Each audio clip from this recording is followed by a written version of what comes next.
What if arm wrestling without pads existed? Newsflash, it does. It's called arm sumo, and the sport is practiced all across Japan, and it's pretty spectacular if I may add. The idea of arm wrestling without pads doesn't seem so crazy anymore when an accomplished arm wrestler such as Devon Ward can utilize all his weapons and techniques successfully.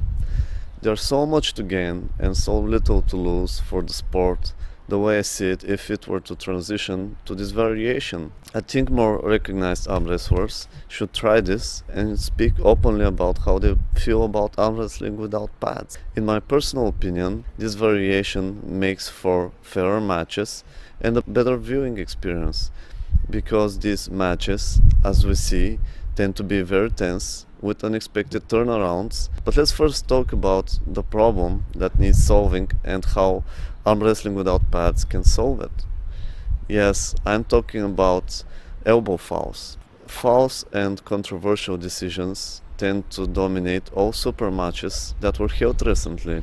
We saw it with Levan and Hermes, and Devon and Gennady. Much more time is spent deliberating, arguing, reviewing the tape than actually arm wrestling, the thing we want to see more of. In contrast, we can see that arm sumo matches are rarely interrupted. They don't have the flow of being saturated with elbow fouls. What's more, we can clearly see that the matches are more intense and the action goes all around the table, instead of being halted at the mere sight of somebody's elbow slipping off the pad. Competitors are free to go left, right, back or forward, explore different angles, and involve more body movement. This makes for a bigger arsenal of strategies and angles that can be used to gain an edge. I'm ready to pay a fair amount to watch a repeat of Levan vs Hermes, but by the rules of Udezumo, which is the Japanese name of arm sumo.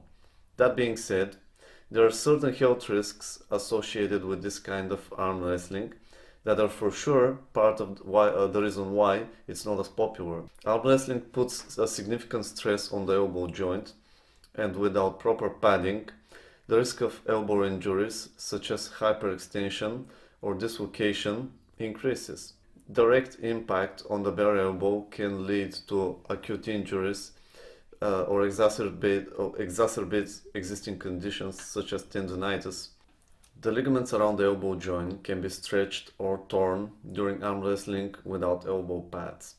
Forceful movements and excessive strain can result in sprains, leading to pain, instability, or restricted mobility.